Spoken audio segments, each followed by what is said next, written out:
Chris Mockney, and I'd like to welcome everyone to the Larkfield Estate subdivision. We're standing on the front lawn of the house that we rebuilt after the Tubbs fire in 2017. We moved in '96. When we moved in here, we were on the septic system with the anticipation eventually of sometime this subdivision going on sewer. When we had the fire and we could get back in, and we're just looking at just total desolation, you know, every house was down just to the foundations. I was thinking that, you know, now with all the disruption that there's going to be, maybe now would be a good time to think about bringing the sewer in.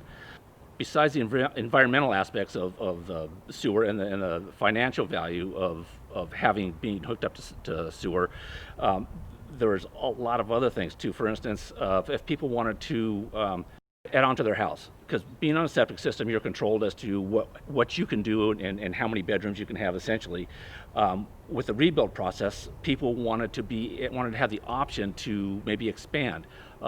Some people wanted to have an accessible dwelling unit and add that on. Well, you can't do that if you're on septic. To add on the cost of improving the sewer on top of trying to rebuild your life was a little bit daunting. And there were many questions. There are many people that didn't want to do it, and they had some valid questions. But the folks at the water agency were able to respond to them. They were able to, you know, come up with innovative solutions and processes that satisfied the people who didn't want it, and satisfied the people who were, you know, would really like to have the sewer system come in.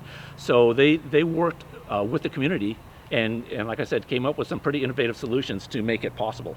Supervisor Gore, Mike Thompson at the water agency, a lot of people were involved to make this thing come to fruition, and they really worked very hard and made it so that it was affordable, and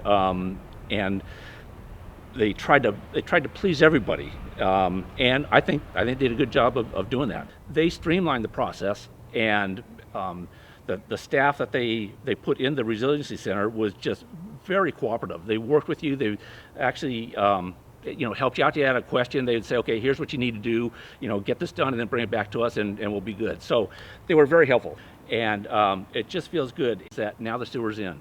We're back to normal, but we're also starting anew. So it's kind of it's a nice feeling, and we're glad to be back.